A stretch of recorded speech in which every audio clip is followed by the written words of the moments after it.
All right. So, sorry, reading something on here. So anyhow, wanted to do a video. Now I'm in the man cave, which is the family. It's a process, people. I know I've been saying for a year now, but to be fair, we had work done on the house, so it slowed everything up because I had to put everything in here. A big part of that, I'm super busy and I'm lazy, but really I'm super busy. I've worked more now than I've ever had in my life. But that's not what this video is about. Make sure that you like, share, subscribe, and comment, because we're going to talk about places in Tacoma not to live. Now, for some people, they're going to tell you, I'm going to pull up a map so that I can have it here. Some people will tell you that no place in Tacoma you should live. I remember back again when in Seattle, they used to make fun of Tacoma. Nobody, and some still do. Nobody wants to move down there. It's thug life and ghetto, and it's scary. Until a lot of the issues and crime and stuff like that, which knows no demographic. It doesn't know, you know, there was a guy, it's funny how people try to be low-key bigot. And it's like, how to say you don't like black people while saying you don't like black people, basically. But he basically was saying that the minorities, so when you refer to people of color as minorities, then that's when you know that you got a different one. And also it's talking about people of color, and to them, that means black. They don't understand what really BIPOC means. Some people do, but they don't. It's not what people think. But at any rate, so he's basically saying black folk. It was in the Seattle newspaper about something, and you know, basically he was putting in his 2 cents. And he was trying to say that basically black people are their own problem, and they commit a whole bunch of crime. All black people. So therefore, because when you say black people, you're referring to me also. So that's when I say you are a bigot. Because if we're referring to black people, I can say white people and say white people are racist. That they don't care about marginalized communities. But that people wouldn't like that, because that may be touching people that have nothing to do with those types of things. I know plenty of white people who are very good, honest, loving individuals who appreciate diversity and truly celebrate and not just tolerate diversity. There's a difference. And the individual that's making a comment about black people and people of color, he's one of those that kind of tolerates black people. It's not what this video is about. But I just wanted to put that reference in there because, you know, there's a lot of that blame game from people, and none of these people typically live in Seattle. Same with people who comment about Tacoma. Most don't live there, or they live in a flyover part of the state that has its own set of issues. Don't get it twisted. Just because the cities have their homelessness issues and they have, you know, some tent issues with homelessness and all of that, and there's some crime issues and this, that, and the other. It's not like as soon as you walk out the door, somebody's going to grab you and attack you and throw you down and beat you up and all. That's just not the reality. They want you to think that. It's no different than us thinking that when you go out here beyond the cities and into the rural parts, it's basically meth land. Not farmland, but meth land. That's not accurate. But it has a reputation, just like Seattle has a reputation and Tacoma has a reputation, even though those aren't valid. But someone asked me this question of where in Tacoma should I avoid? And that's a hard question, because Tacoma is one of those cities that is, it depends. A lot of people want to say that Hilltop is a scary place, again, because they're thinking a particular demographic lives there. It's not always the case. I know white people who have lived in Hilltop most of their life, right? I know most of the people in Hilltop are great, great people. I actually have to work in Hilltop a lot. Great people. I have a fairly expensive car. I've parked it all around up in Hilltop at nighttime. Now, I'm not dumb enough to leave valuable stuff on my seat. I don't do that at home. I don't do that in the parking garage. I don't do that when I'm out of town. I don't do that anywhere because that's, of course, you're inviting an opportunity, basically. Or it's just like leaving your doors unlocked. Like, don't do silly stuff. But just for someone to try to do something, it's a little rich coming from some people.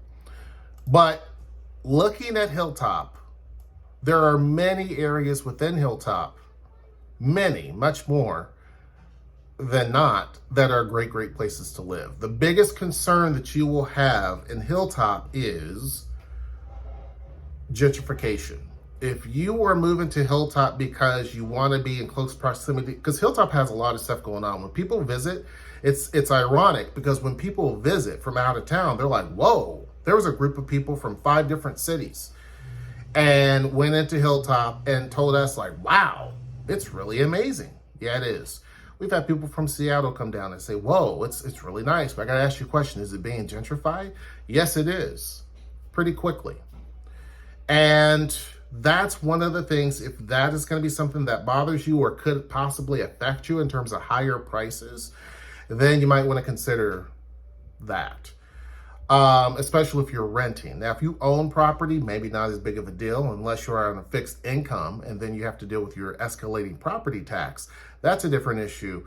But if you own your home, you have a job, you probably are not going to be as concerned about nobody wants to pay escalated property tax, but it's not as big of an issue as rents escalating pretty quickly. Now, recently, my kids are so silly. Actually, Zara, who's only 10, is almost as tall as Noelle. It's insane. But anyway, on a tangent. But when we're looking at Hilltop, not only is gentrification one of those things that you might want to be concerned with, it is the fast redevelopment of Hilltop. So there are 3 construction projects going on right now that I can think of in Hilltop. 2 are done by THA and 1's done by a construction company called Basra. Basra is going to be market rate. So this shows that Hilltop has this mix, right, of incomes. And that is what makes a community. It's not a community of all poor people or all rich people or middle class. It's a mix of middle class, poor folks, and people who have a lot of money. You're going to have all that within Hilltop. But Basra is basically creating market rate apartments. They're going to be right there off Hilltop or right there off MLK. And the light rail line just opened up along this area. I think I included it in the video. Let me check. I can't tell anymore, folks. I've been so busy. Yes, I did. So, any rate, turn it down. Kids. See this? The kids. So, the Basra development actually is right there by a light rail stop. So, one of the reasons why he developed there, had options, was because of the massive amount of growth that Tacoma is going through and will be going through for the foreseeable future, but also he knew that construction was going to happen and there was going to be a stop close to where the property that he bought is. So you have that, and then THA, there's 2 different towers that they're developing there as well. So you have this mix, and then you have Coes that's not too far away. So you have all these different types of housing within the area, and it's still not enough. Hilltop is, some people will say that Hilltop is downtown. It is not. Now, the city could be leaning in that direction one day and claim it all as downtown, but you often hear language, even from people high up, saying that this is downtown or a portion of downtown, or giving kind of insinuating that it's downtown. It technically is not. When people come here, they're going to probably think that it is. They're going to think, man, you guys have a huge downtown. Because if you take all of what is downtown, plus the hillside, which comes before Hilltop, or downtown, whichever direction you're coming, and Hilltop, or the area that people are knowing Hilltop by, because Hilltop's a huge area, then that's a huge, huge new downtown. I'm not saying that's what's going to happen, but that's kind of what's been out there. And so that area, basically MLK, kind of any other street that's kind of off of MLK in either direction, that area is very hot for redevelopment because a lot of people are, with the connectivity, A, with the light rail system opening up, but B, there's a lot of opportunity. You're not directly in downtown, so the price for apartments will be a little bit less. It makes the area a lot more attractive, which creates a whole lot of other issues and a lot of feelings too about it, right? When you're looking at places to avoid, it's going to be Hilltop's one of those classic situations where there's certain areas where you definitely avoid. There are other areas that used to be notoriously horrible, like bad, like really bad. And now you would go there and it's quiet as ever. It's not to say there's not pockets of issues in Hilltop. There is. It's not to say there's not gangs in Hilltop. There is. But generally, on MLK, a street over on either side, generally you're probably going to be okay. Now, are you going to hear a couple of pew-pews? Sure. You can be in any part of the region, you're going to hear some pew-pews, even up in Redmond and Bellevue and all those places. Yes, you will. If someone says that you won't, that's a lie. And I can go and pull receipts if I need to.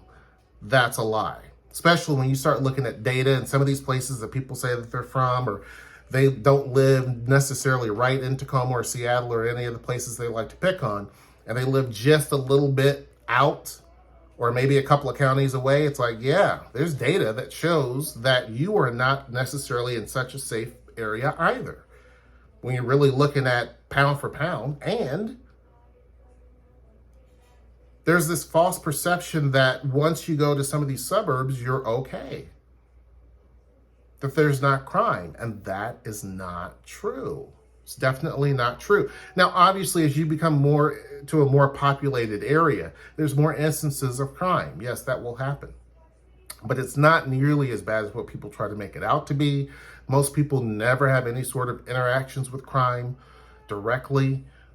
It's just not the case. It's not to say stuff won't happen, but it's just not the case. There are other parts of Hilltop that ebb and flow and change, and some that have continuously have always been a problem. Those are places you may want to avoid. So when I say Hilltop, I'm saying basically MLK to play it safe. Either side of the street, right? And the street over. Probably going to be fine. There are big things that you have to consider. It is the medical mile. Lots of ambulance sirens going off all the time. It is becoming increasingly more dense. That's a concern for people. It's kind of becoming a little bit of a tourist spot. That's a concern for some people. With the light rail system coming through there, for some, it's a radical change because this community has never had much investment. So that's an issue for some. One of the big things is a yearly festival called the Hilltop Street Fair. It's a big colossus of a festival. It's really awesome. And it was normally on MLK. They're shifting it off to other streets. But if that is going to be something that you might consider as a problem, because it's big, street shutdowns and stuff like that, or what have you, then you may want to reconsider in terms of Hilltop itself, because it's going to be right there on close to MLK. Other areas to possibly avoid. Now, some people have said to me that if you stay within the interstate bubble, you're fine. The interstate or highway bubble, you're fine. what they're saying is if you look at a map, basically there are, we have the downtown, and I call it the downtown interstate. That's not what it is. It's 705. But 705, so basically that's as far as you can go before you get into some water, basically. Then you have I-5 that goes right down. These two connect, kind of like this. I-5 does this, and then it bows down, right? So they're saying if you stay within that area, and if you look at the highway, it's basically Pearl Street. Or you stay within 16, which goes all the way out to Gig Harbor, that as long as you stay in that area, which is Hilltop, Touch and Go, Central Tacoma, North End, Ruston, all of those places, that basically you are pretty much okay. That's what some people would say. Okay. I mean, arguably, yes. I would say the more that you go towards downtown, the more that you stay up towards the north parts of those, yes. It's hit and miss in some of these other places just because that's just how it is. Where I live, it's kind of hit and miss sometimes. Mostly not a problem, but you may have a house where people are part of the issue. But it's not like you have several rows of houses or several streets. It's not like that. Some will say anything that is, if you're looking at a map, and anything that is west of I-5 to avoid. I would disagree with that because there's Furcrest and there's University Place. And I know they're not talking about Furcrest and University Place when they say avoid anything to the west. But basically, you can take that with a grain of salt, right? It's hit and miss. The Tacoma Mall area, that's a concern. Lakewood in certain areas is a concern. There's parts of Lakewood, not a problem, but there are parts, right? Yeah, I can see that. But when you start to go over to some of these areas like Steilacoom, nice area. It's not it's not talked about much, but it's an area to consider. I've had people tell me, stop talking about places that they don't want people to go to. And because I was talking about, there's Orting and places, and I had someone say from Orting, please, no, we're having issues with constant people coming in. We don't need any extra help. But I would say, yes, some parts of South Tacoma is a concern. There's South Tacoma, and then there's the South End. Two completely different places, and they're divided by I-5. The South End, typically anything from the interstate over to Pack Avenue, you're going to be pretty much golden. Again, touch and hit in certain areas, sure, but mostly, generally, you're going to be totally fine. This is an area that's pretty much kind of in line with, if you look at a map and you look at downtown, it's all kind of in the same rectangle, right? If you look at it, it goes right down the middle. If I-5 continued straight down and it would run through Old Town, basically all of that, you're pretty good. All the way till you get down to the border where Parkland and all that stuff starts. You're pretty much going to be good. Now, again, are there you might find a one-off here or there? Yes. Are there certain intersections like 72nd that's a little bit dodgy? Yes. A lot of those areas are getting better, but as they push more and more homeless people out of downtown, I'm not saying necessarily push them out, but as more and more people that are homeless are getting from downtown, you're seeing an uptick in areas like this. You do see that. Now, there was a time when we saw a couple of homeless people. One had a little bit of a tent. The other one had an RV. And within a week, the place where the RV was parked, the businesses got something. I don't know what they were able to get. No parking all along that street. I don't know. The other, I don't know. The other was eventually gone. We left, they were there for probably 3 weeks. Went to San Diego, came back, they were gone. So generally in this general area, and I live in the area I told you, Pack Avenue over to I-5, that bubble, you probably are going to be pretty much okay. Now, when it comes over to the east side, it's going to be hit and miss. I don't want to come off wrong. There are a lot of great areas within the east side. The east side is going to be anything that's from, and it could be official, I don't know, anything from Pack Avenue over to, if you're looking at a map, over to the right. Right? So basically the east side, and there's different boundaries of where that is. Some people avoid the Salishan area, things like that. Swan Creek is over there. Nice park. Again, it's hit and miss. Most of it's not so much that you're going to be affected by crime if you drive over there. I'm not saying that. But there are people who are saying they don't necessarily want to buy a home in that area, right? And I would say it's hit and miss. Just like it is in any other place, is hit and miss. There are some great areas that you can go to, or great sections within the east side. So you don't want to say no for certain. It's something that you want to definitely consider, right? Now, if someone said, I want a surefire, I don't want to have to deal with anything, I'm going to probably direct you far north, Ruston. Either the city of Ruston or Point Ruston area. Basically anything on the west end, which we don't talk about. And I'm not going to mention much because people will get mad. If you can afford it, the west end. Then, places like University Place, that's a good one. University Place is basically south of there, so south of Titlow. Those areas, where I took the flight, the tourist flight, all of that area, not even a problem. It's just like what I say about downtown. I can't even really quantify crime. It happens, but it's just not like it's a fear. It's not a fear. Our downtown is fairly safe. And I walked all over it. I have to. So I've been all over. And yeah, if I go up to someone, if I stick my nose into something, sure. But if you're just going to where you got to go, no. There's tons of kids down there. There's high schools. There's a high school down there, SOTA, School of the Arts. You have a elementary school down there, I think, or it's a middle school that's down there for certain. So there's tons of kids, university kids from UW-T. So they're all over the place. And actually, there's more students, it seems, that comes out of SOTA than anything. I see hundreds of kids, all high school kids, all over the place. So no, it's not like it's a scary place or anything like that. Just don't create an issue and you're fine. Basically, I don't really see anything at all when I'm going to meetings or lunch or whatever. I don't see anything.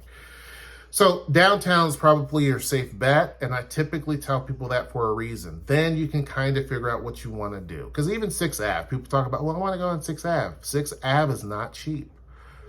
So if for some, not a big deal. But for others, they're going to be quite surprised when they try to go and get, because you're getting up towards state. Once you pass Stadium, then prices go up, right? The Yakima Hill area, that type of, the prices are going to go up, right? And the farther you go, the more the prices are going to go up until you go off to some of these islands. Then, yeah, it gets pretty steep. But basically, for everything that you need, more bang for your buck, access to hospitals, grocery stores now, everything, tourist attractions, events, it's going to be downtown. Anyhow, hope you guys enjoyed the video. Make sure that you like, share, subscribe, and of course, comment. And until next time, I will see you. Take care.